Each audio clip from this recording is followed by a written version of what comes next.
The sunlight came through the kitchen window like it did every morning, soft, golden, almost mocking in its beauty. I stood at the counter, my hands wrapped around a coffee mug that had gone cold while I packed Amani's lunch. The smell of scrambled eggs still hung in the air. Outside, a neighbor's dog barked. Everything felt so ordinary, so safe. That's when Troy walked in. He didn't say good morning. He didn't kiss my forehead like he used to, back when I still believed I mattered to him. He just stood there in his crisp white shirt and designer watch, his eyes moving over me like I was something he'd found at the bottom of a drawer, something he'd forgotten he owned and wasn't sure he wanted anymore. Then he asked it. "Why are you still fat?" 5 words. That's all it took. Not "how are you?" Not "you look tired, baby." Not even anger or frustration masked as concern. Just cold clinical disgust. Like I was a project he'd invested in that hadn't delivered returns. I didn't cry. I didn't yell. I didn't throw the coffee mug at his head, though God knows I thought about it. I just stood there, my breath caught somewhere between my chest and my throat, my hands trembling against the ceramic. He didn't wait for an answer. He grabbed his keys, checked his reflection in the microwave door, and walked out. The front door clicked shut behind him with a sound so soft it might as well have been a gunshot, and I stood there, alone, in a kitchen that suddenly felt too small and too big all at once. I looked down at my body, the body that had carried his child, that had stretched and torn and bled to bring Amani into this world.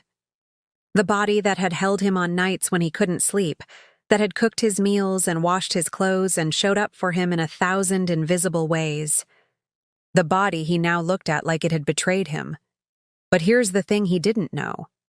That question, that cruel, careless question, didn't break me. It woke me up, because in that moment, standing in that kitchen with cold coffee and tears I refused to let fall, I made a decision. Not the loud kind. Not the kind you announce or post about. The quiet kind. The kind that shifts something deep in your bones. I decided I was done. Done shrinking myself to fit into his idea of acceptable. Done apologizing for taking up space. Done waiting for him to see me the way he used to. Or worse, the way I deserved. I was going to change. But not for him. For me. What Troy didn't understand that morning, what he would never understand, is that you can only disappear a woman for so long before she decides to reappear as someone you don't recognize, someone you can't control, someone who doesn't need your permission to exist. This is the story of how I became her, not because I got smaller, but because I finally took up all the space I was always meant to hold. Before we go any further, drop a comment and tell me, what city are you watching this from? I want to know where my people are. Atlanta? Lagos? London? São Paulo? Let me know you're here. Drop that city name below. I need you to understand something before we go any further.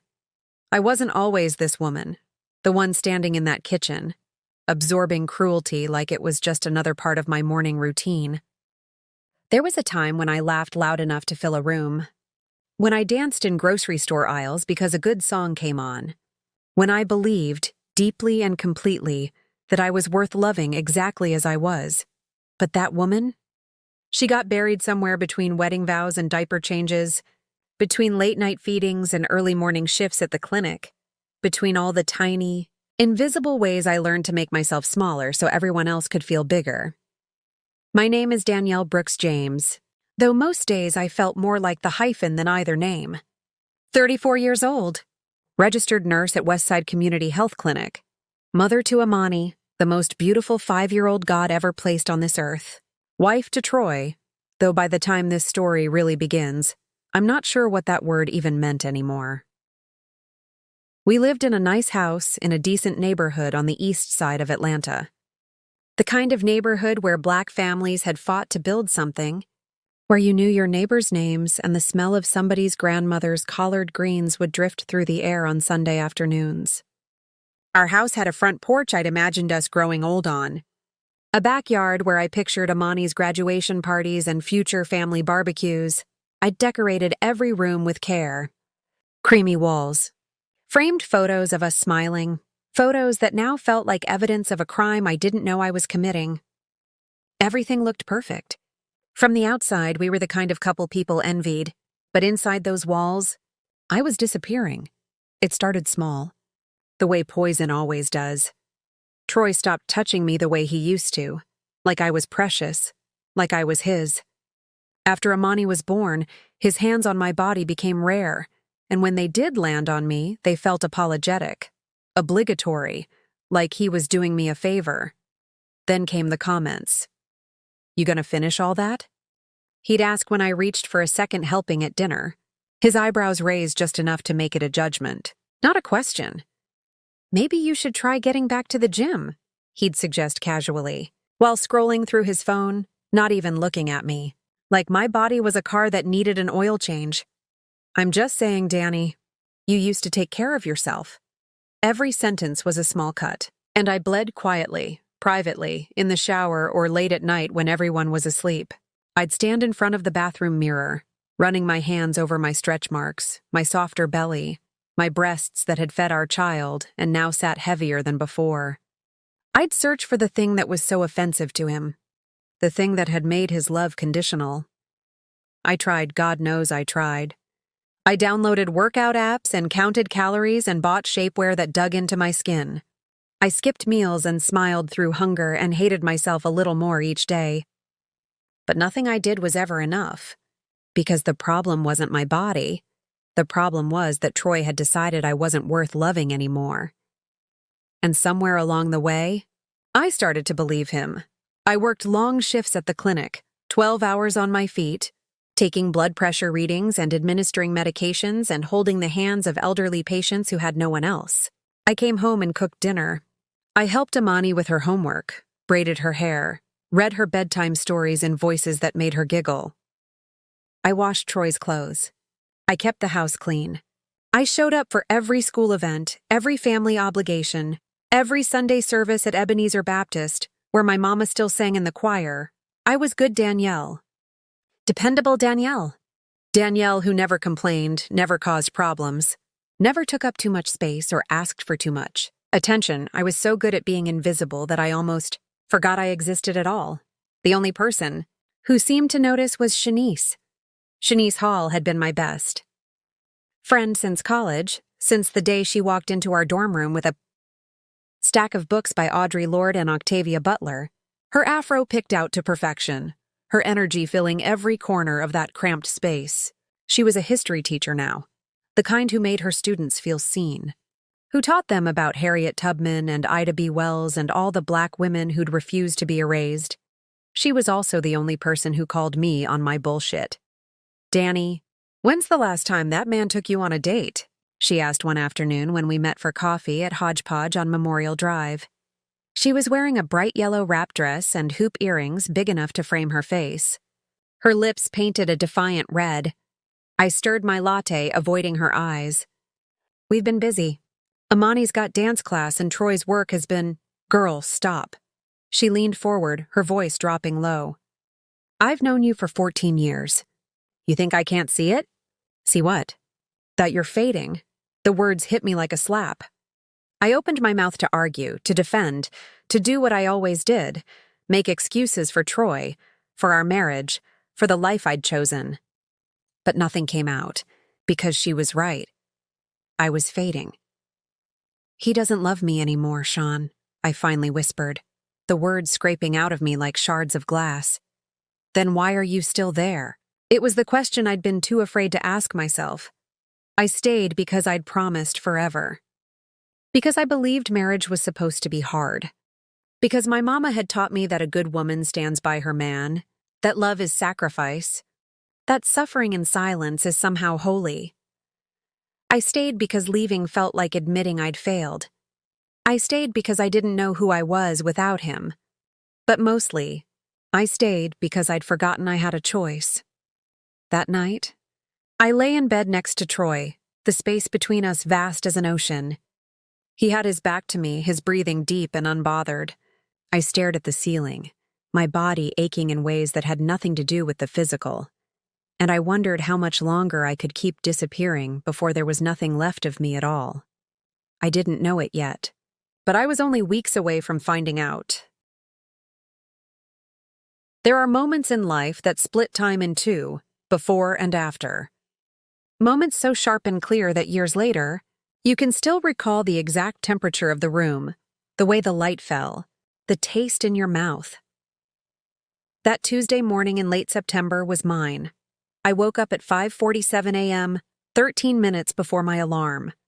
My body had learned to wake itself up, trained by years of putting everyone else's needs before my own rest. I could hear Amani still sleeping down the hall, her little snores barely audible through the walls. Troy was beside me, one arm thrown over his face, his chest rising and falling in the careless rhythm of someone who slept without worry. I slipped out of bed carefully, my feet finding the cold hardwood floor. The house was still dark, still quiet, still holding its breath before the chaos of morning routines began. I loved this time. These stolen minutes when I could just exist without performing, without being needed, without being judged. I wrapped my robe around myself and padded downstairs to start the coffee. It was muscle memory by now. Fill the kettle, measure the grounds, set out Troy's travel mug, the one with his company logo that he'd gotten at some tech conference in San Francisco. I started on Amani's lunch next. Turkey sandwich cut into triangles because she said they taste better that way. Apple slices. The organic juice boxes Troy insisted on, even though they cost twice as much. The kitchen window faced east, and as I worked, the sun began to creep over the horizon, painting everything in shades of amber and gold. It was the kind of morning that made you believe in new beginnings. In possibility, in mercy. I should have known better.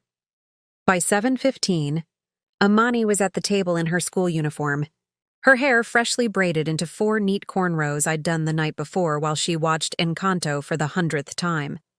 She was humming something, probably that song about not talking about Bruno, and coloring in a picture she'd drawn of our family. In her version, I had a crown and a cape. She'd made me a superhero, if only she knew how weak I really felt. Troy came down at 7:30, already dressed in his work armor, charcoal gray suit, crisp white shirt, tie I'd bought him for his birthday. He smelled like the expensive cologne he ordered online, the kind with names like Obsidian or Noir. He grabbed his coffee without looking at me, his eyes on his phone, his thumbs moving across the screen with the kind of attention he used to give me. "Morning, Daddy," Amani chirped, holding up her drawing. "Morning, baby girl." He smiled at her, really smiled, the way he used to smile at me, and kissed the top of her head. "That's beautiful. You gonna be an artist when you grow up?" "I'm gonna be like Mama," she said proudly. "A nurse who helps people." Something flickered across his face. Not pride, something else. Something that looked almost like disappointment. He poured his coffee into the travel mug, added 2 sugars, no cream, exactly the way he'd been drinking it for the 8 years we'd been married.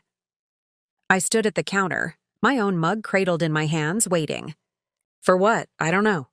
Acknowledgement, maybe. A good morning. A thank you for waking up early to make sure his life ran smoothly. Instead, he looked at me. Really looked at me. His eyes traveled down my body in a way that made my skin crawl. Not with desire. I would have recognized that, would have welcomed it, honestly. No, this was assessment, calculation, the way you'd look at a car you were thinking about trading in. Then he said it. "Why are you still fat?" The words hung in the air like smoke. For a second I thought I'd misheard him. That maybe he'd said something else and my exhausted brain had twisted it into something cruel. But the look on his face told me everything I needed to know. He wasn't joking. He wasn't concerned. He was disgusted. Amani's crayon stopped mid-stroke. Even at 5 years old, she knew something bad had just happened. Her eyes went wide, darting between us like she was trying to understand a language she didn't speak yet. "Troy," I started, but I didn't know how to finish. My voice came out small, broken. "I'm just asking a question, Danielle." He shrugged, like he'd asked about the weather. "You've had plenty of time. Amani's 5 now. Other women bounce back. Kendra at my gym, and there it was. A name. Kendra. She had twins and she's in better shape than before. It's just discipline. It's just deciding you actually care about yourself. About us. About us. Like my body was a joint bank account he'd found overdrawn. I work 12-hour shifts, I heard myself say, my voice shaking. I take care of our daughter. I take care of this house. I take care of excuses. He picked up his briefcase. That's all I ever hear from you anymore. Excuses. He kissed Amani on the head one more time. Be good for Mama, princess, and walked toward the door. He didn't kiss me, didn't touch me, didn't even look back. The door clicked shut, and I stood there in my kitchen, in my robe, in my body that had apparently committed some unforgivable sin, with my daughter staring at me with questions in her eyes that I didn't know how to answer. Mama? Her voice was so small. Are you okay? I wanted to lie. I wanted to smile and tell her everything was fine, the way I'd been trained to do, the way my mother had done, and her mother before her, the way generations of Black women had swallowed their pain and kept moving, because that's what we did. We endured. We survived. We smiled through the hurt. But something in me broke open. Not loudly. Not dramatically, just a quiet crack, like ice beginning to thaw. Yeah, baby, I said softly, setting down my coffee mug with hands that had finally stopped shaking. Mama's okay? And for the first time in years, I wasn't sure if I was lying or prophesying. I walked Amani to school that morning in a daze. We held hands like we always did, and she chattered about her day ahead. They were learning about butterflies in science, and she wanted to know if butterflies remembered being caterpillars. I told her I didn't know, but that I'd find out. When I dropped her off and watched her run toward her classroom, her backpack bouncing against her small shoulders, I felt something shift inside me. Troy's question kept echoing in my head. Why are you still fat? But underneath it, another question was forming.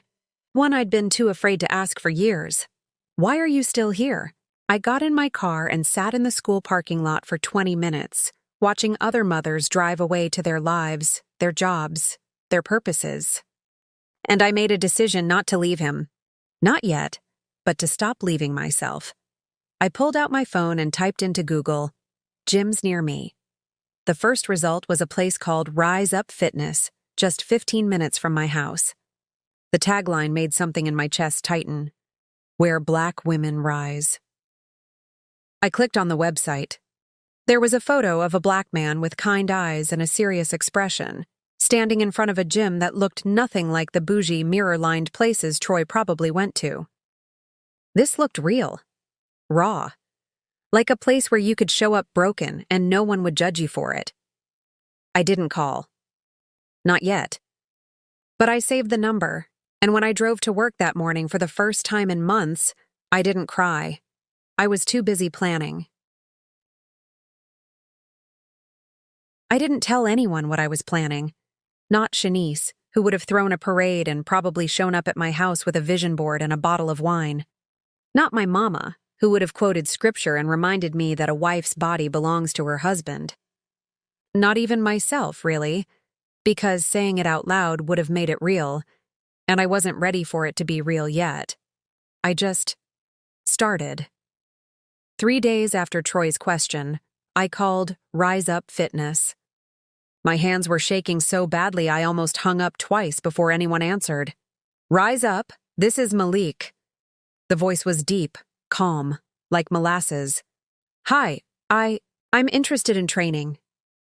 The words felt foreign in my mouth, like I was speaking a language I'd only read in books. That's what we're here for. I could hear the smile in his voice. You been working out before, or is this new for you? New. Well, not new exactly. I used to, before I had my daughter. But it's been 5 years and I don't really know where to start and I'm not in great shape and… I was rambling. Anxiety spilling out of me like water from a broken pipe. Hey! His voice cut through my spiral, gentle but firm. Breathe. You called. That's the hardest part. Everything else we'll figure out together. When can you come in?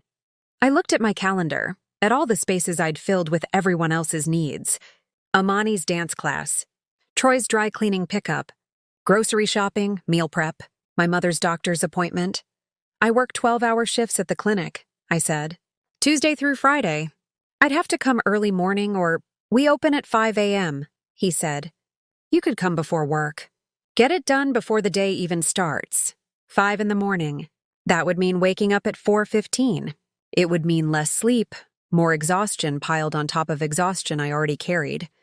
It would mean one more thing on my plate, one more demand on my time, but it would be mine. Monday? I heard myself say. Could I start Monday? Monday works. I'll see you at 5.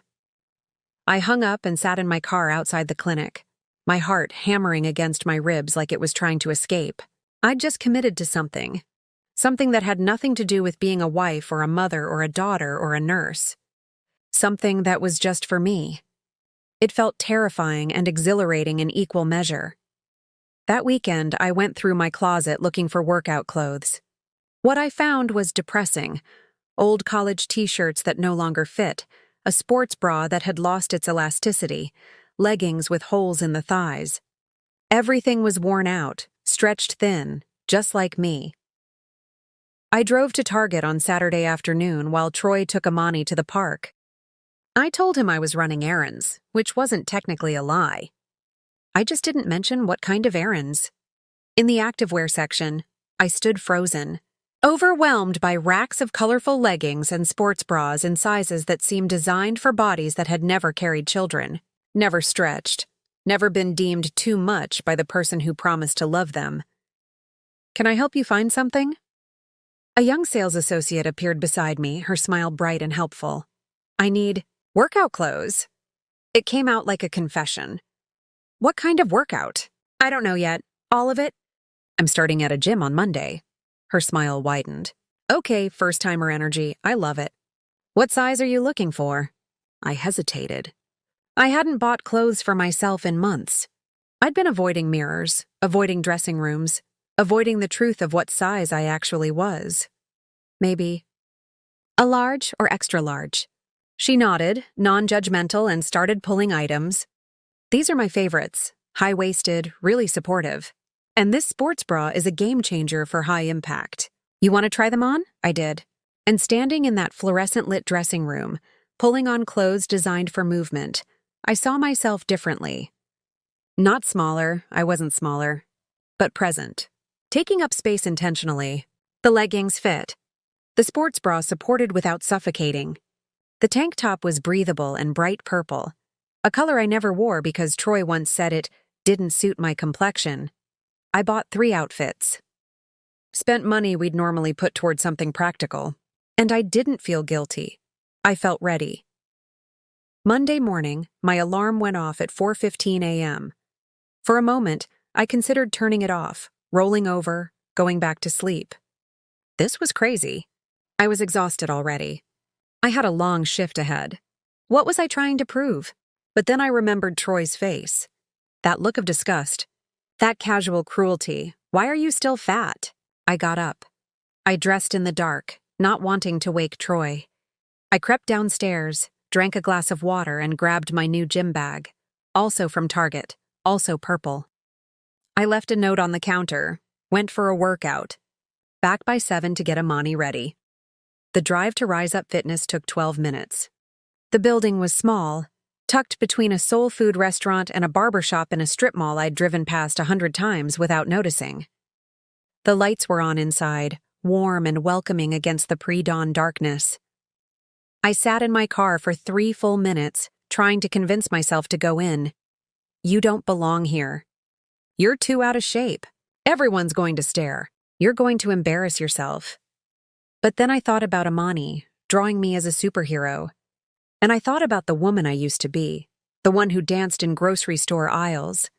And I thought about who I wanted to become. I got out of the car. The gym smelled like rubber and effort and possibility. There were only a few people inside, a woman on a treadmill, another doing stretches on a mat, a man working with a trainer in the corner. No one looked up when I walked in. No one stared. No one cared that I was nervous or new or carrying extra weight. You must be Danielle. I turned.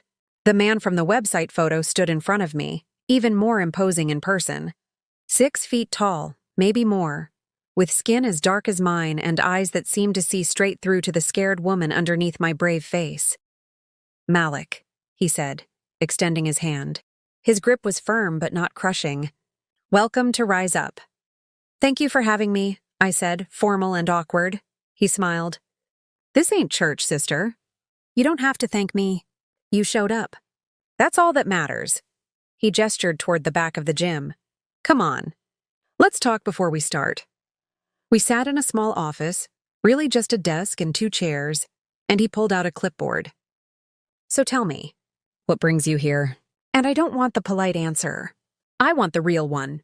I looked down at my hands. I could have lied. Could have said something generic about health or wellness or wanting to fit into old clothes. But something about the way he asked, direct, honest, like my truth mattered, made me answer differently. My husband asked me why I'm still fat. Malik's jaw tightened. He set down his pen and leaned back in his chair. "And what did you say?" "Nothing." "I didn't say anything, but you wanted to." I wanted to scream. I wanted to throw something. I wanted to ask him why he's still an asshole. The words tumbled out before I could stop them, and I immediately regretted it. "I'm sorry, I shouldn't—" "Don't apologize." His voice was firm. "Not here. Not for telling the truth." He leaned forward, his eyes locked on mine. "Let me tell you something, Danielle. I don't know you yet, but I know this. You didn't come here to make him happy. Because if that was the goal, you would have come here angry, desperate, hating yourself. But you don't look like that to me?" "What do I look like?" "Like a woman who's tired of disappearing." I felt tears prick my eyes. I blinked them back. "So here's what we're gonna do," Malik continued. "We're gonna build you stronger. Not smaller, stronger. We're gonna teach your body what it can do, not punish it for what it looks like. And we're gonna do it on your terms, at your pace, for your reasons. Not his, understood?" I nodded, not trusting my voice. "Good." He stood up. "Let's get started. That first workout nearly killed me." We started with basics: bodyweight squats, modified push-ups, kettlebell swings with the lightest weight available.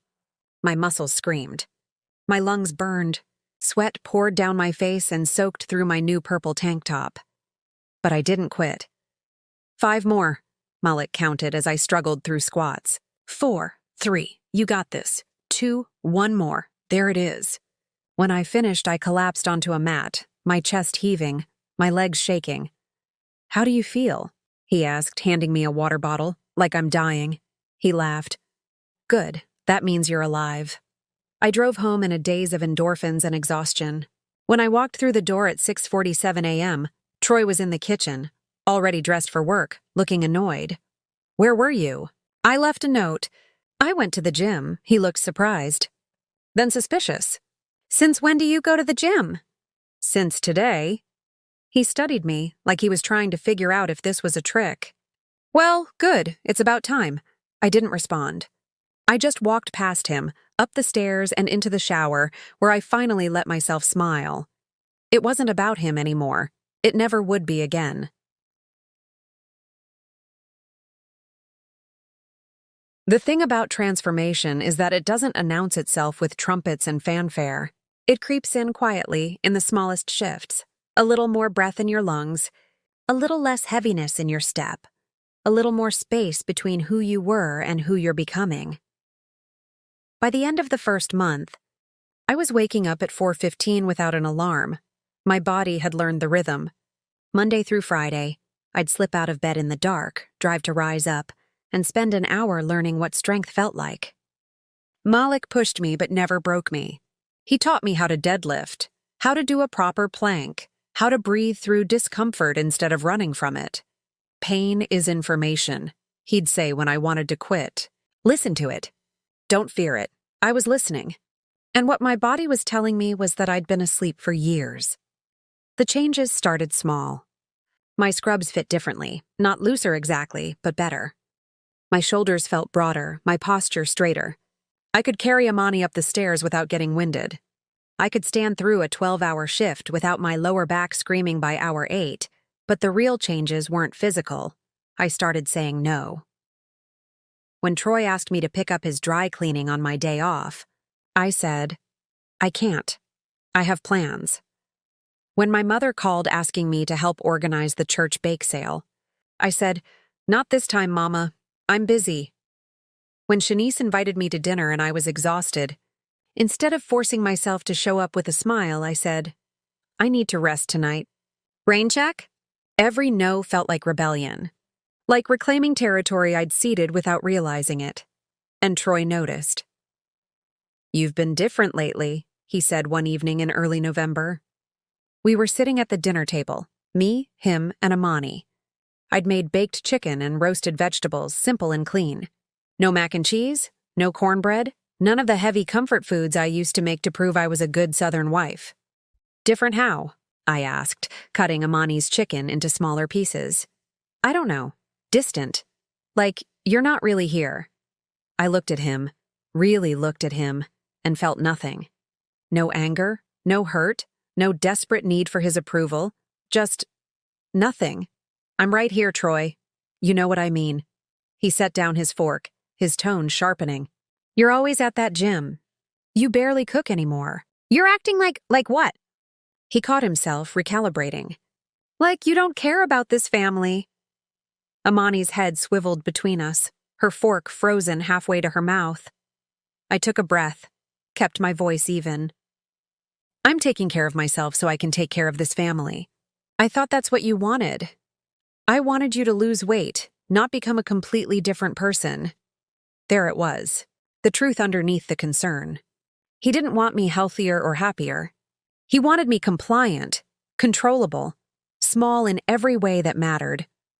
"Well," I said quietly, "maybe this is who I've always been." "You just didn't notice." He stared at me like I'd spoken in tongues. Then he stood up, grabbed his plate even though he'd barely touched his food, and walked out of the room. Amani looked at me with wide eyes. "Is Daddy mad?" "Daddy's fine, baby. Eat your vegetables." But Troy wasn't fine. And over the next few weeks, his resentment began to show in sharper, uglier ways. He started coming home later. Sometimes he'd text that he was working late or meeting clients. Other times he just wouldn't show up until after 9, smelling like cologne I hadn't bought him and offering explanations I hadn't asked for. I should have cared more. 6 months ago, I would have spiraled into anxiety, convinced I was doing something wrong, desperate to fix whatever was broken between us. But now, I just felt relieved. His absence gave me space to breathe. One Saturday in mid-November, Shanice showed up at my house unannounced. She stood on my porch in a leopard print coat and black boots, her natural hair pulled back with a gold headband, holding 2 cups of coffee from Hodgepodge. "Get dressed," she said when I opened the door. "We're going out." "Sean, I can't. I have to." "Amani's spending the day with your mama." "I already called her. And before you make up another excuse, know that I'm not leaving until you come with me. So you can either get cute and come willingly, or I will drag you out in those raggedy pajama pants. Your choice." 20 minutes later, we were walking through Piedmont Park, the autumn air crisp and clean, leaves crunching under our feet. Other people were out, joggers, families with strollers, couples holding hands. The world moving forward while I'd been standing still. "You look different," Shanice said, sipping her coffee. "I've been working out." "I can see that. But I'm not talking about your body, Danny. I'm talking about your face, your energy. You're lighter." "I don't feel lighter. I feel like I'm carrying 1,000 pounds." "That's because you're finally letting yourself feel the weight you've been carrying all along." She stopped walking and turned to face me. "Talk to me. What's really going on?" So I told her everything. Troy's cruelty, the gym, the way I was changing and how much it seemed to threaten him. The distance growing between us that felt less like a problem and more like a relief. Shanice listened without interrupting, her face a careful mask of controlled fury. When I finished, she was quiet for a long moment. "He's cheating on you," she finally said. My stomach dropped. "You don't know that. Danny, baby. I'm a Black woman who's been on this earth for 35 years. I know the signs. Coming home late, new cologne. Getting defensive when you're not even accusing him of anything. Getting mad because you're taking care of yourself. She shook her head. He's cheating. Or he's about to. Even if he is, there's no even if. Listen to me. She grabbed my hands, her grip fierce. You are not responsible for his choices. You didn't gain weight to spite him. You didn't stop being fuckable because you had his child. You didn't do anything wrong, and if he's out there disrespecting you, disrespecting your marriage, that's on him, not you. Tears burned behind my eyes. I don't know if I care anymore, Shan. Isn't that terrible? My husband might be cheating on me and I'm just numb. That's not numbness, honey. That's clarity. We walked in silence for a while, the truth of her words settling over me like a heavy blanket. Part of me wanted to reject what she was saying, to defend Troy, to convince her, and myself, that our marriage was still salvageable. But another part of me, the part that was growing stronger every morning at 5 a.m., knew she was right. When I got home that evening, Troy's car was in the driveway. I found him in the living room, watching a game on TV, his feet up on the ottoman I'd picked out when we first moved in. Where were you? He asked without looking at me. Out with Shanice. Must be nice. Having all this free time, I could have bitten back. Could have reminded him that I worked full-time, raised our daughter, and managed a household while he watched sports and stayed out until all hours. But I was tired of fighting battles that wouldn't change anything. Instead, I went upstairs to our bedroom and pulled out my laptop. I didn't know what I was looking for exactly, just some kind of proof, some confirmation of what my gut already knew. His laptop was on his nightstand, closed but not locked. We'd always shared passwords, back when we'd trusted each other with that kind of access. I opened it, my heart pounding. His email was already logged in. I scrolled through his inbox looking for something, anything, and there it was, an email from someone named Kendra.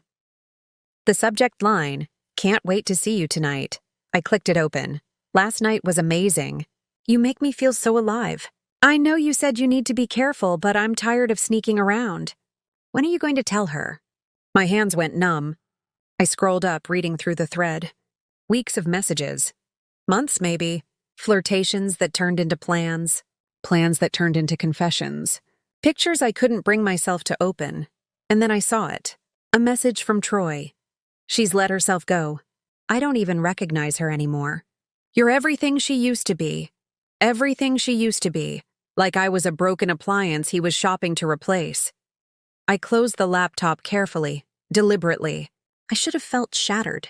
I should have screamed, thrown things, confronted him, demanded answers. But instead, I felt something unexpected. Relief. Because now I knew. The truth wasn't a suspicion anymore. It was a fact. And facts, terrible as they were, gave me something to stand on. I walked downstairs. Troy was still on the couch, still watching his game, still existing in a world where I was the problem. Troy. Yeah? He didn't look up. Who's Kendra? The way his body went rigid told me everything I needed to know.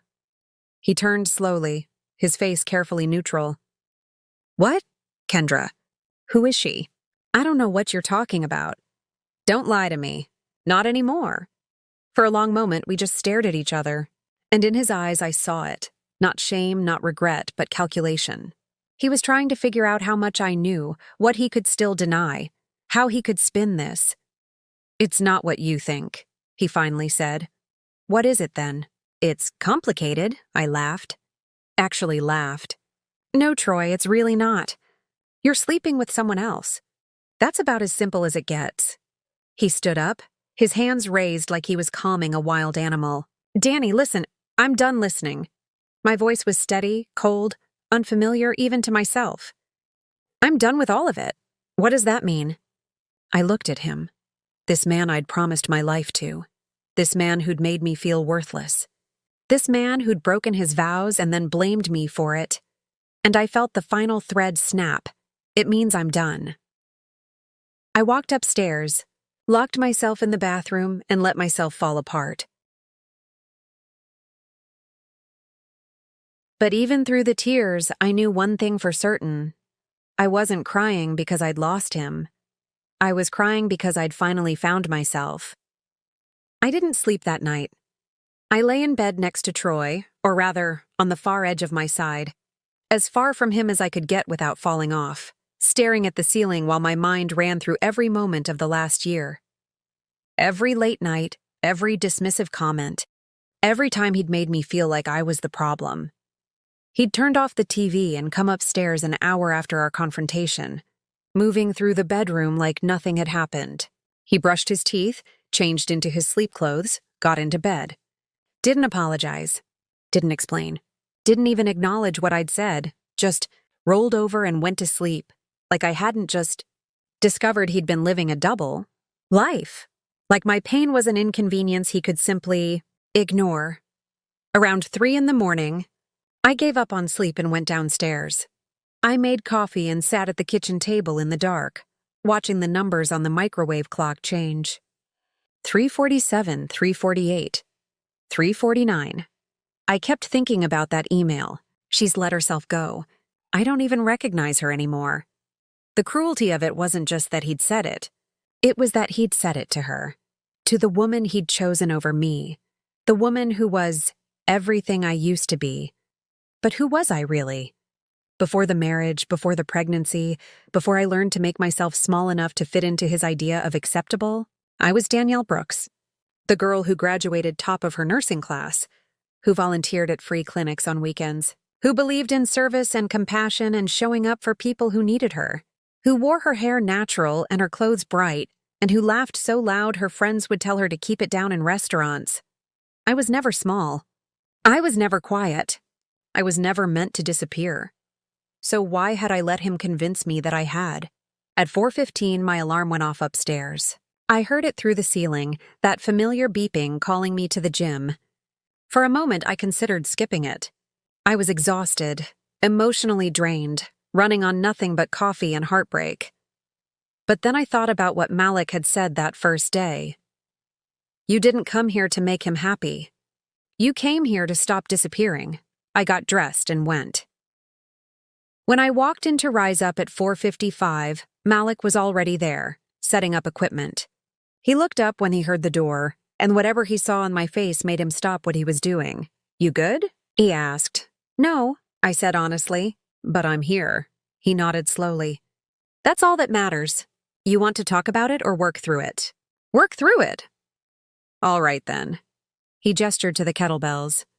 Let's get after it. We trained harder that morning than we ever had. He pushed me through burpees and box jumps and weighted carries until my lungs were burning and my muscles were screaming, and I couldn't think about anything except surviving the next rep. Last set, Malik called out. 10 more! 9, 8. My legs were shaking. Sweat poured into my eyes. Everything hurt. 7, 6! You got this, Danielle! 5, I wanted to quit. Wanted to collapse on the floor and let the exhaustion take me. 4, 3, come on now. 2, but I didn't quit. I kept going. 1. That's it. Done. I dropped the kettlebell and bent over, hands on my knees, gasping for air. My whole body was trembling, but I felt alive. Present. Real. How you feel? Malik asked, handing me water. Like I could fight God. He laughed, deep and genuine. There she is. I looked up at him. This man who'd become something like a friend over these months, who'd never once made me feel judged or less than. My husband's cheating on me. The words came out flat, matter of fact. Like I was reporting the weather. Malik's jaw tightened. You sure? I read the messages. Saw the pictures. Well, didn't see the pictures. Couldn't make myself look. But yeah. I'm sure. I'm sorry, Danny. Don't be. I took a long drink of water. I think part of me already knew. I just needed proof to stop lying to myself. What are you gonna do? It was the question I'd been asking myself all night. What was I going to do? Stay and pretend like everything was fine? Demand couples counseling like that would fix the fundamental lack of respect? Take him back if he apologized and promised to do better? I'm gonna leave him, I heard myself say. Not today. Maybe not even this month. But I'm done. Saying it out loud made it real. Made it a promise instead of just a thought. Malik studied me for a long moment. You need anything, place to stay, someone to help you move, anything. You let me know. I mean that. Thank you. My voice cracked slightly. For real? Thank you. I went to work that day in a fog. I took vitals and administered medications and held Mrs. Patterson's hand while she cried about her diabetes diagnosis. I smiled and nodded and did my job with the same competence I always had. But inside, I was planning. During my lunch break, I sat in my car and called Shanice. I need a divorce lawyer, I said when she picked up. Oh, thank God. I could hear the relief in her voice. I was wondering how long it would take you to get there. I know somebody. She's a sister, she's sharp as hell, and she doesn't play. Want me to set up a consultation? Yeah, as soon as possible. Done. I'm proud of you, Danny. Don't be proud yet. I haven't actually done anything. You made the decision. That's everything. When I got home that evening, Troy's car wasn't in the driveway. No surprise there. I picked up Amani from my mother's house. Mama had been watching her after school since I started working out in the mornings. Baby girl's been asking about you all day, Mama said, standing in her doorway in her house dress and slippers. Said she wants to show you something she made at school? Mama made a picture of our family, Amani announced, running up to me with a piece of construction paper covered in crayon drawings. I looked at it. There was Troy, tall and smiling. There was Amani in the middle, holding both our hands. And there was me. But this version of me had muscles drawn on my arms and a big smile on my face. At the top, in Amani's careful 5-year-old handwriting, my strong mama. Something in my chest cracked open. It's beautiful, baby, I whispered, pulling her close. You okay, Danielle? My mother was watching me with those sharp eyes that had seen through every lie I'd ever told. I'm fine, Mama.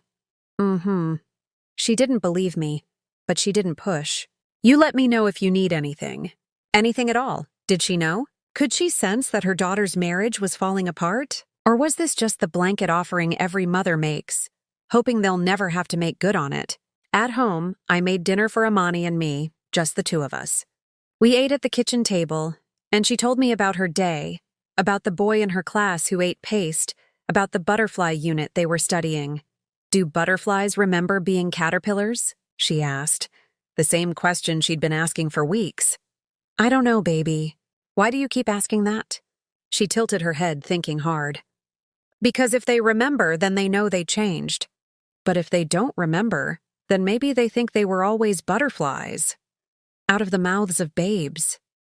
I think they remember, I said softly. I think they have to. Otherwise, how would they know how far they've come? That night, after I put Amani to bed, I sat at my laptop and Googled Kendra. It didn't take long to find her.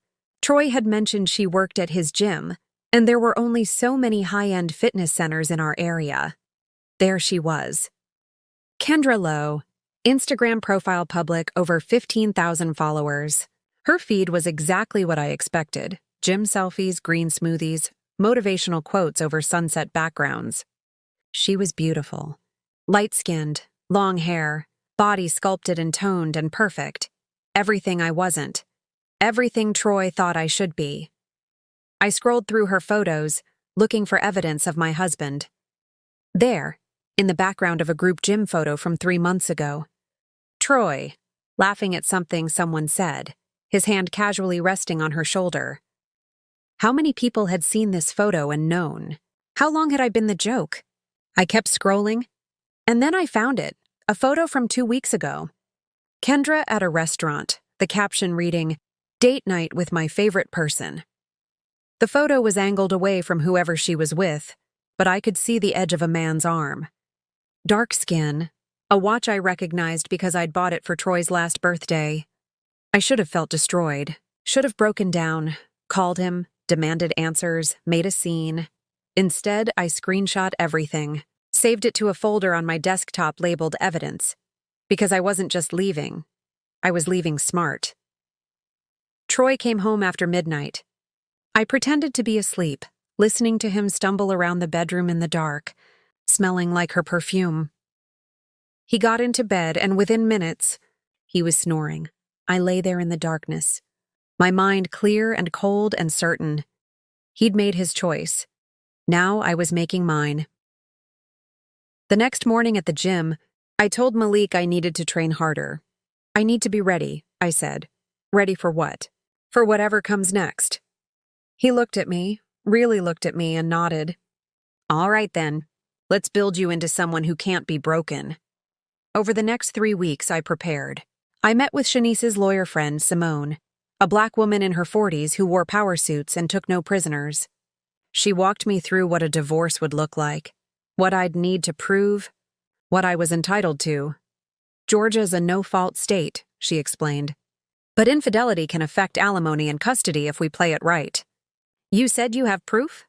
I showed her the screenshots, the emails I'd forwarded to myself, the timeline I'd been building. She smiled. Not a happy smile, but a warrior's smile. Oh, we're going to take care of you. I opened a separate bank account Troy didn't know about. Started setting aside money from each paycheck. Made copies of all our important documents, mortgage papers, car titles, insurance policies. I was methodical, careful, quiet. I didn't tell Troy what I was planning. Didn't confront him again about Kendra. Just let him think he'd gotten away with it. That I was too weak or too stupid or too dependent to do anything about it. Let him underestimate me. It would make what came next so much easier. One evening in early December, I was putting away laundry in our bedroom when Troy's phone buzzed on the nightstand. I glanced at it, a text from Kay. I love you. When are you going to leave her? My hands stilled on the shirt I was folding. He'd told her he loved her. For some reason, that hurt more than anything else. The cheating was bad enough, but love? Love meant this wasn't just physical. Love meant he'd given her parts of himself he'd taken away from me. Love meant I'd been replaced. I set down the laundry and picked up my phone. Opened my messages with Simone. I'm ready. Let's do this. Her response came back within minutes. I'll have the papers drawn up by Friday. You sure? I looked around our bedroom. At the bed we'd shared, the photos on the dresser of happier times, the life we'd built that had turned out to be constructed on lies. I'm sure. I wasn't angry anymore. Anger required caring, and I'd run out of care to give. I was just done. And the woman I was becoming? She didn't beg. She didn't plead. She didn't try to convince anyone of her worth. She just knew it, and she walked away from anyone who didn't. December in Atlanta came with cold that bit through your coat and Christmas lights that felt both cheerful and mocking. The city was alive with holiday spirit. Families shopping at Lenox Square, carolers at underground Atlanta.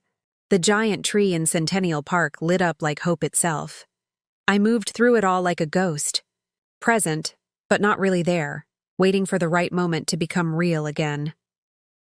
The divorce papers sat in my car, tucked into a manila folder in my glove compartment. Simone had delivered them the previous Friday, along with instructions. Serve him when you're ready, preferably when you have witnesses or when he's calm. And Danielle? Once you do this, there's no going back. Make sure you're ready. I was ready. I'd been ready since the morning he asked me why I was still fat. Maybe I'd been ready even before that, back when I first started shrinking myself to fit into his world. But I wanted to wait until after Christmas. For Amani's sake. She still believed in magic, in Santa Claus, in families that stayed together. I'd give her one more holiday of innocence before her world changed forever. In the meantime, I kept training. 5 days a week, 5 a.m., Rise Up Fitness became my church. Malik became something between a trainer, a therapist, and a friend. He never pushed me to talk about what was happening at home, but he created space for it when I needed to. You're getting strong, he said one morning in mid-December as I completed a set of pull-ups. Actual pull-ups? Something I never thought I'd be able to do. Like really strong. You feel it? I did feel it. Not just in my muscles, which had grown defined and capable, but in the way I carried myself. My shoulders were back. My chin was up. I took up space without apologizing for it. I feel different, I admitted, wiping sweat from my face. Like I'm remembering who I used to be. Nah. Malik shook his head. You're not remembering. You're becoming. That woman you used to be, she was surviving. This woman? He gestured at me. She's living. I wanted to believe him. Some days I did. Other days, I looked in the mirror and still saw the woman Troy had deemed not good enough. Even though my body had transformed, even though I was stronger and leaner and more capable than I'd been in years, the mind takes longer to heal than the body. I was learning that the hard way. At work, people started noticing the changes. My coworkers commented on my energy, my posture, the way I seemed lighter somehow. Mrs. Patterson, my regular patient with diabetes, grabbed my hand one afternoon and said, "Whatever you're doing, baby, keep doing it. You're glowing." I wanted to tell her I was falling apart, that my marriage was over, that I was days away from blowing up my entire life. But instead, I just smiled and said thank you. I'm trying. The hardest part was Amani. She was 5, old enough to sense that something was wrong, but too young to understand what. She'd started having nightmares, waking up crying about monsters under her bed. I'd hold her until she fell back asleep, stroking her hair, promising her that everything would be okay. I was lying. I didn't know if everything would be okay, but I knew it would be better than this. This house full of silence and lies. This marriage that was a corpse we were both pretending was still alive. One Saturday afternoon, 2 weeks before Christmas, I took Amani to the park. It was cold but sunny, the kind of day that makes you believe winter might not last forever. We went to her favorite playground in Grant Park, the one with the big yellow slide and the swings that go high enough to make your stomach drop.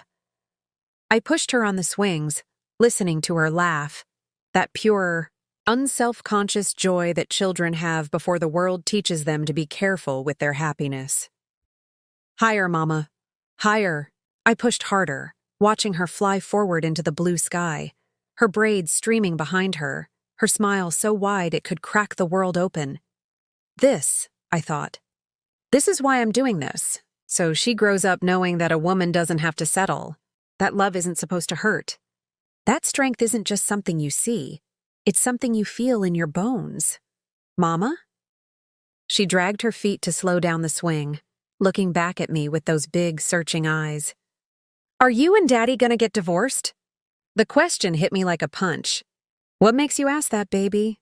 Jessica at school said her parents got divorced because they didn't love each other anymore. And you and Daddy you don't look at each other like you love each other. Out of the mouths of babes. Again. I sat down on the swing next to her, trying to figure out how to tell the truth without destroying her sense of security. Sometimes, I said carefully, grown-ups realize they're better as friends than as married people. That doesn't mean we don't love you. It just means things are changing. Are things changing? I looked at my daughter, this beautiful, perceptive child who deserved so much better than parents who stayed together out of obligation or fear. Yeah, baby. Things are changing. She was quiet for a moment, kicking at the wood chips under the swing. Will I still get to see Daddy? Of course, always.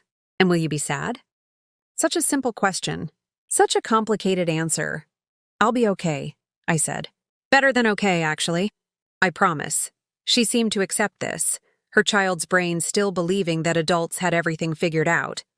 We swung in silence for a while, the chains creaking, the winter sun warming our faces. When we got home, Troy was there, a rare occurrence on a Saturday. He was in the living room, watching a game, his phone in his hand. Probably texting Kendra, probably making plans for later. Daddy! Amani ran to him, climbing into his lap.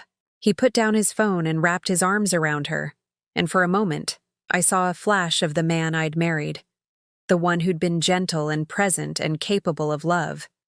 But that man was gone. Or maybe he'd never existed at all. Maybe I'd just been so desperate to be loved that I'd invented him. I'm gonna start dinner, I said to no one in particular. In the kitchen, I moved through the familiar motions, pulling out ingredients, preheating the oven, washing vegetables. Cooking had always been my love language, the way I showed care. But tonight, it felt mechanical, obligatory. I was making a meal for a family that was already fractured. Troy came in while I was seasoning chicken. He leaned against the counter, watching me with an expression I couldn't read. "You've lost a lot of weight," he said. I didn't look up. I've gained a lot of muscle. Same difference. It's not, actually. But thanks for noticing. Don't be like that, Danny. I'm trying to pay you a compliment. Now I did look up. You don't get to comment on my body anymore, Troy. You lost that privilege. His jaw tightened. So you're still mad about that? About what? About you cheating on me? About you telling another woman that I let myself go? About you making me feel worthless for years? Which part should I be mad about? I never said you were worthless. You didn't have to say it. You showed me every single day. We stared at each other across the kitchen island, years of resentment and hurt and unspoken truths piled between us like debris. I never meant to hurt you, he said quietly. But you did. And you kept doing it. And the worst part? I let you. I believed you when you told me I wasn't good enough. I internalized every cruel thing you said and convinced myself you were right. Danny, but I'm done believing you. I'm done making myself smaller so you can feel bigger. I'm done. What does that mean? I could have told him right then. Could have said the words that were burning in my throat. I'm leaving you. I've already talked to a lawyer. The papers are in my car. Our marriage is over, but something held me back. Maybe I wanted him to suffer in uncertainty the way I'd suffered in silence. Maybe I just wasn't ready to detonate the bomb quite yet. It means exactly what I said. I'm done. I turned back to the chicken, dismissing him. After a moment, he walked out. That night, after Amani was asleep, I stood in front of the bathroom mirror in my underwear, something I hadn't done in years. I'd been avoiding mirrors, avoiding my reflection, avoiding the truth of what I looked like. But tonight, I looked, and I saw someone different. My stomach was flatter, marked with the faint outline of abs. My arms were defined, muscular, strong. My thighs were thick but powerful. My shoulders were broad. I had stretch marks and loose skin in places where my body had expanded and contracted. I wasn't perfect. I wasn't magazine cover perfect or Instagram perfect or whatever Troy thought I should be, but I was strong. I was capable. I was real, and for the first time in years, I liked what I saw. I thought about Kendra, her perfect body, her curated Instagram feed, her life that looked flawless from the outside. Troy had chosen her because she represented everything he thought he wanted. Beauty without complication, desire without depth, a woman who existed to make him feel good about himself. He'd never understand that what he'd lost was so much more valuable. I took a photo of myself, just for me, not to post anywhere. Evidence of this moment, this turning point, this woman I was becoming. Then I texted Simone. I'm serving him the day after Christmas. Her response was immediate. I'll be on standby. You got this. I looked at myself one more time in the mirror. The body that Troy had called fat, that he'd shamed and criticized and used as an excuse for his betrayal, that body had carried me through the hardest months of my life. It had gotten stronger while I was getting stronger. It had transformed while I was transforming. This body wasn't revenge, it was resurrection. And the woman looking back at me? She wasn't the one who'd stood in that kitchen 6 months ago, absorbing cruelty like it was love. She was the one who'd decided to fight back, not with words or anger or bitterness, but with the quiet, devastating power of choosing herself. Christmas came. We played our parts, opened presents, took photos, smiled for Amani's sake. My mother came over for dinner, and we all pretended we were a happy family. Troy was charming, attentive, the perfect husband and father. It was a masterclass in performance. That night, lying in bed while Troy snored beside me, I thought about all the women who'd come before me. The ones who'd stayed in marriages that hollowed them out because leaving was harder than enduring. The ones who'd swallowed their pain and kept smiling because that's what good wives did. I thought about my grandmother, who'd stayed with my grandfather even after she found out about his other family across town. About my mother who'd stayed with my father, through his drinking and his rage and his neglect until he died and freed her. Generational trauma passed down like heirlooms, but I was breaking the cycle. Not just for me, for Amani. So she'd grow up knowing that love doesn't diminish you, that a man's approval isn't more important than your own peace, that sometimes the strongest thing you can do is walk away. The day after Christmas, I woke up at 4:15 like always. I went to the gym. I trained harder than I ever had, like I was preparing for battle. Because I was. When I got home at 7 a.m., Troy was in the kitchen making coffee. Amani was still asleep. I walked to my car, pulled out the manila folder, and came back inside. My hands were steady. My heart was calm. My mind was clear. "Troy," I said, "we need to talk." He looked up from his coffee, irritation flickering across his face before he smoothed it into something resembling patience. "Can it wait? I've got an early meeting." "No," I said. "It can't." Something in my tone made him set down his mug. He crossed his arms, leaning back against the counter in that way he did when he was preparing to be defensive. "What's this about?" I placed the manila folder on the kitchen island between us. "Didn't open it. Just let it sit there, a bomb waiting to detonate." "What's that?" he asked. "Divorce papers." The word hung in the air like smoke after a gunshot. For a moment, Troy just stared at the folder like it might bite him. Then he laughed, a short, disbelieving sound. "You're joking. I've never been more serious in my life." The laugh died. His expression shifted through several emotions at once: shock, anger, something that might have been fear. "Danielle, what the hell? I'm filing for divorce. The papers are all drawn up. You just need to sign them. Are you insane?" His voice rose. We're married. We have a child. You can't just decide, I can actually. And I am." He pushed off the counter, taking a step toward me. I didn't move. 6 months ago, I would have flinched. Would have stepped back, made myself smaller, apologized for taking up space, but that woman was gone. "Is this about Kendra?" he asked, his jaw tight. "Because I ended that. It's over. I was going to tell you. You ended it?" I almost laughed. "Troy, I have screenshots of texts from 3 days ago. She was asking you when you're going to leave me. So let's not pretend you ended anything." His face went pale. "You went through my phone? You betrayed our marriage. I think privacy concerns went out the window around the same time you stuck your dick in someone else." He winced at the crudeness. "Good." I wanted him to feel every word. "Danny, please, can we just talk about this? Like adults?" "We are talking about it. I'm telling you I want a divorce. You're going to sign the papers. And we're going to co-parent Amani with as much grace as we can manage. That's the conversation. I'm not signing anything."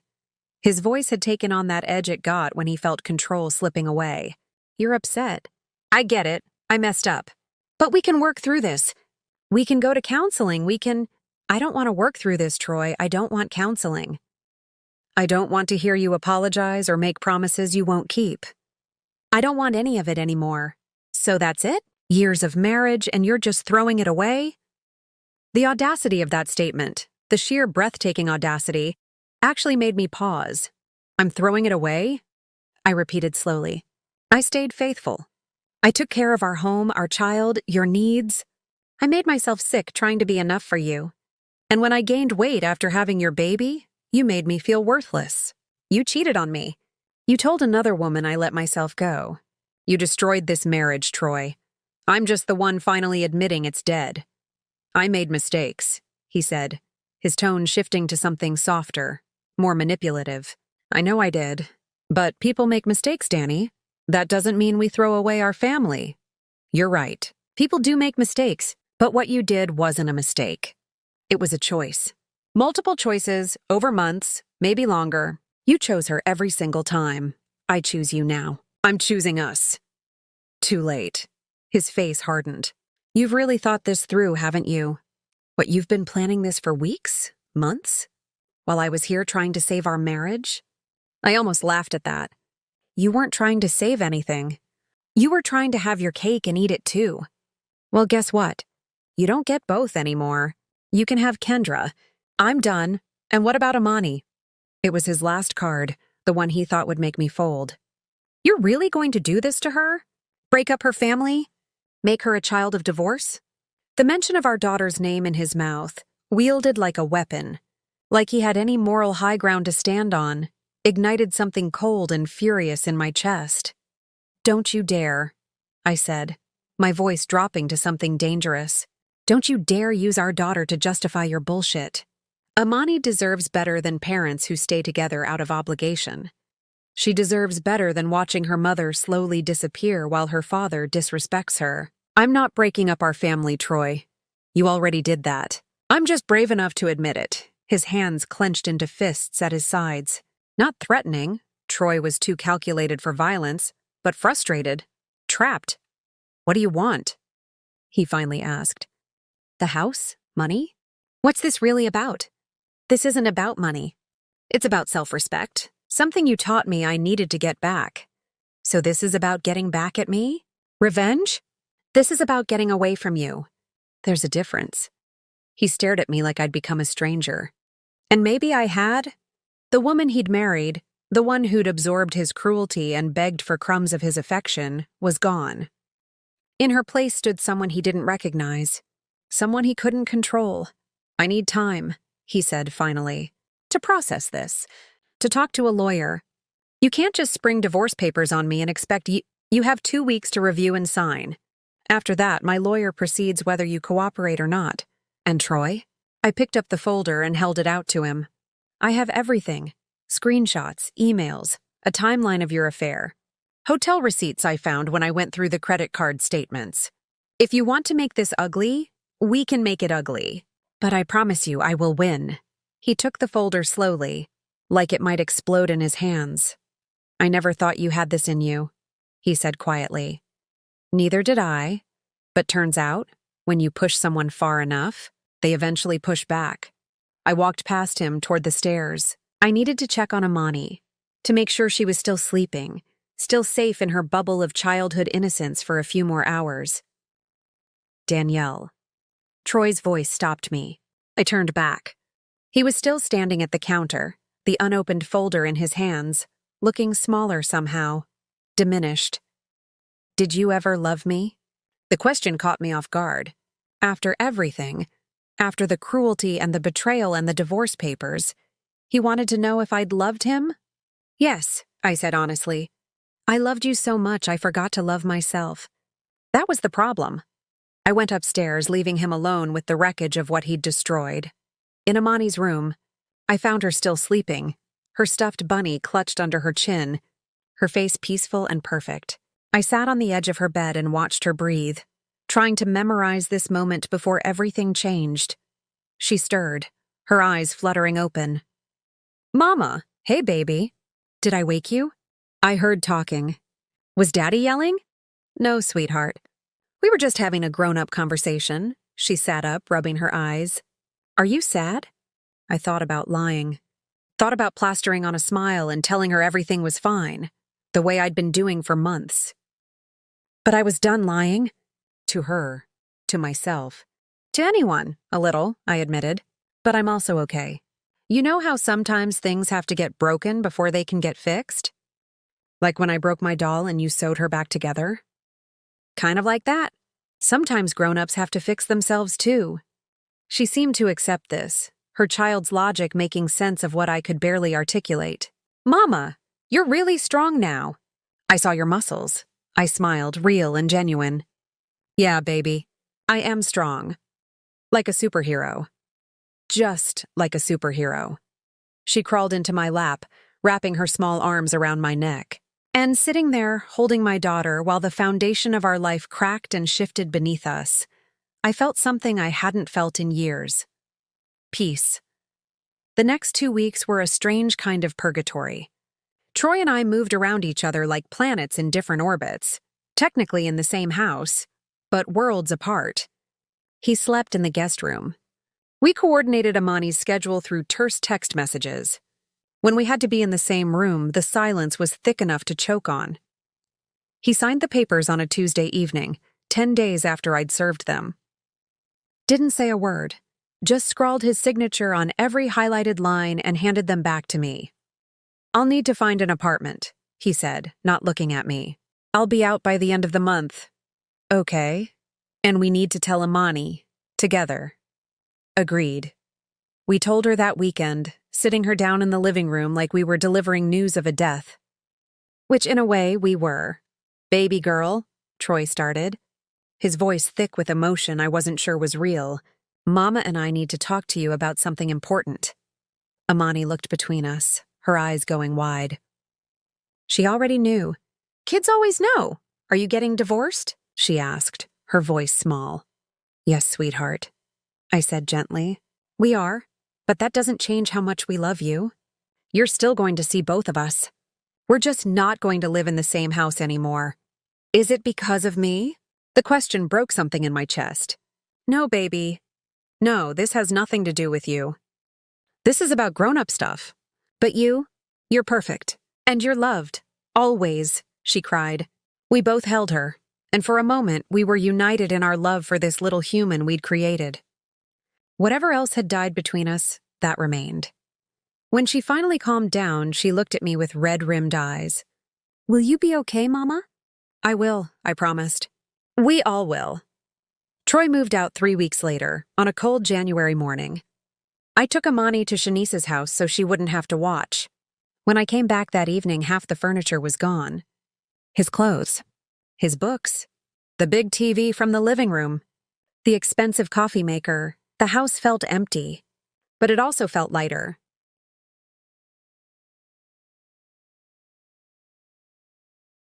I walked through the rooms, seeing them with new eyes. This was mine now, mine and Amani's, a space we could fill with our own energy, our own joy, our own rules. That night, I stood in the kitchen, the same kitchen where Troy had asked me why I was still fat, where he'd planted the seed that eventually grew into my liberation. And I made dinner for just my daughter and me. We ate at the table, just the two of us, and she told me about her day. And for the first time in years, I wasn't performing, wasn't pretending, wasn't shrinking. I was just there, present, real, free. After I put Amani to bed, I went to my room, not our room anymore, just mine, and sat on the edge of the bed. I thought about calling Shanice or my mother, or Malik. Thought about marking this moment somehow, celebrating or mourning or whatever you're supposed to do when your marriage officially ends. But instead, I just sat in the quiet, letting the reality of it settle over me. I was alone. I was a single mother. I was divorced. And I was completely, utterly, devastatingly okay. More than okay, I was free. 1 year later, I stood in front of the full-length mirror in my bedroom. The bedroom that was truly mine now, decorated the way I wanted it, painted a deep teal color that Troy would have hated, but that made me feel like I was underwater in the best possible way. It was early morning, 6:30 a.m. I'd just gotten back from the gym. My skin was still flushed from the workout, a light sheen of sweat on my shoulders. My hair was pulled back in a pineapple, my natural curls freed from the chemical straighteners I'd used for years because Troy preferred it neat. I looked at myself. Really looked. The woman staring back at me had changed, yes. My body was different, stronger, more defined, carrying muscle in places I didn't know muscle could exist. I had visible abs now. My arms were sculpted. My thighs were thick with power. I could deadlift 165 pounds. I could do 20 pull-ups without stopping. I could run 5 miles without wanting to die. But the real change wasn't in my body. It was in my eyes. They were brighter, clearer. The woman looking back at me wasn't hiding anymore.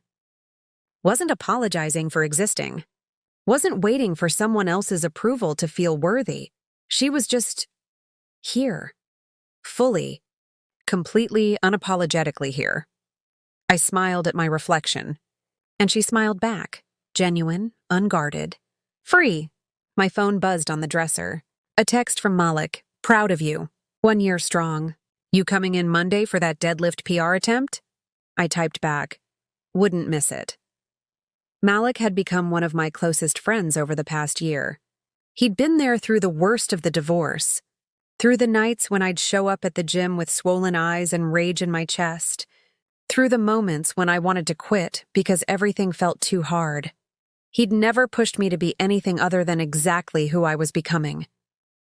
Never tried to fix me or save me or make me his project. He just created space for me to find myself. That's all any of us need, he'd told me once. Space to remember who we are underneath all the bullshit other people pile on us. Shanice had been there too, of course. She'd shown up with wine and takeout and righteous anger on my behalf.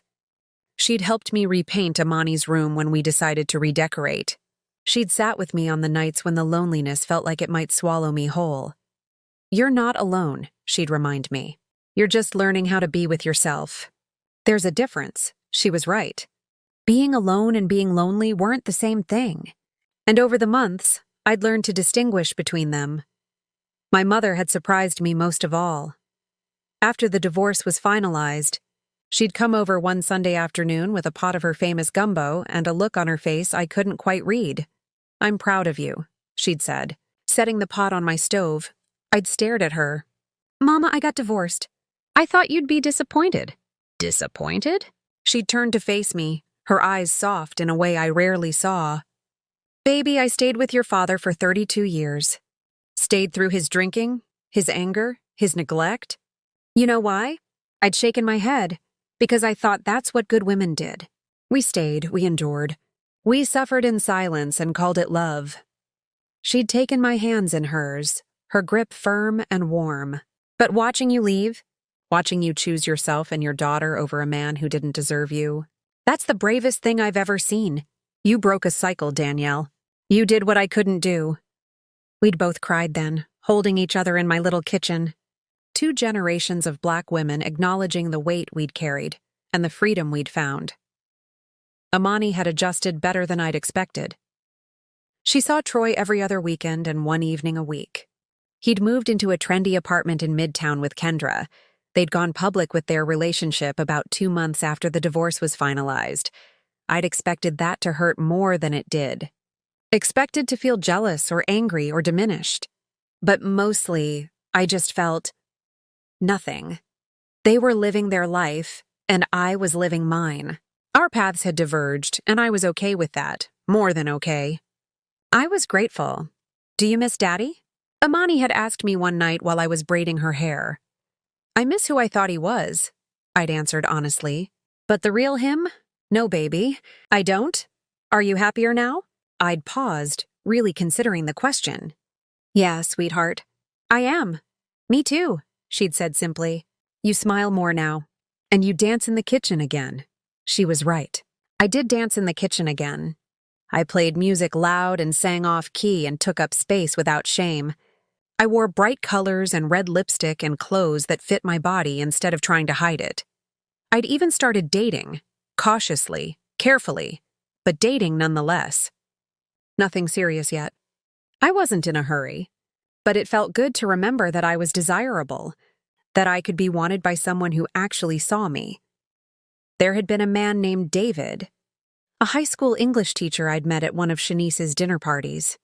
He was kind and funny and thought my stretch marks were beautiful. We'd gone on 6 dates before I'd realized I wasn't ready. Not for him specifically. He was lovely. But for the vulnerability that came with letting someone new in. "I need more time," I'd told him over coffee at our favorite spot on Ponce. "I understand," he'd said, and he actually had. "But when you're ready, I hope you remember that you deserve someone who sees all of you and stays anyway." I'd cried in my car after that conversation. Not sad tears, grateful ones. Because he was right. I did deserve that. And someday when I was ready, I'd find it, or maybe I wouldn't. Maybe I'd just keep building this life with Amani, keep showing up at the gym, keep working at the clinic and helping people and being enough all by myself. Either way, I'd be okay. At work, I'd gotten a promotion, charge nurse on my floor, which came with more responsibility and better pay. The extra money meant I could afford the mortgage on my own, could take Amani to Disney World over the summer, could buy myself nice things without guilt. Mrs. Patterson still came in for her regular appointments. She'd been there through the whole transformation, cheering me on from the exam table.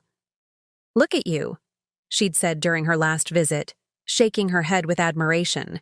"You remind me of myself when I finally left my first husband. Took me too long, but when I did, best decision of my life." "You're gonna be just fine, baby." Better than fine. I believed her now. The doorbell rang, pulling me from my thoughts. I threw on a robe and went downstairs to find Shanice on my porch, holding 2 cups of coffee and wearing a smile that meant she was up to something. "Girl, why are you here this early on a Saturday?" I asked, taking one of the cups. "Because it's been exactly 1 year since you served those papers, and we're celebrating." She pushed past me into the house. "Go get dressed. We're going out. Shan, I have to get Amani ready for— Already handled. Your mama's coming to get her in an hour. You and I are having a self-care day. Pedicures, lunch, maybe some shopping. You deserve it." I wanted to protest, to list all the reasons I couldn't take a day for myself. But then I stopped. Because why couldn't I? Amani was taken care of. My house was clean enough. Work was handled. I could just exist. For a day. For myself. "Give me 20 minutes, I said, heading back upstairs. "That's my girl," Shanice called after me. As I got ready, putting on jeans that actually fit, a bright yellow top that made my skin glow, gold hoops that caught the light, I thought about the question Troy had asked me the day I served him with papers. Did you ever love me? The answer was still yes. I had loved him. Desperately. Completely. To my own detriment. But here's what I'd learned in the year since.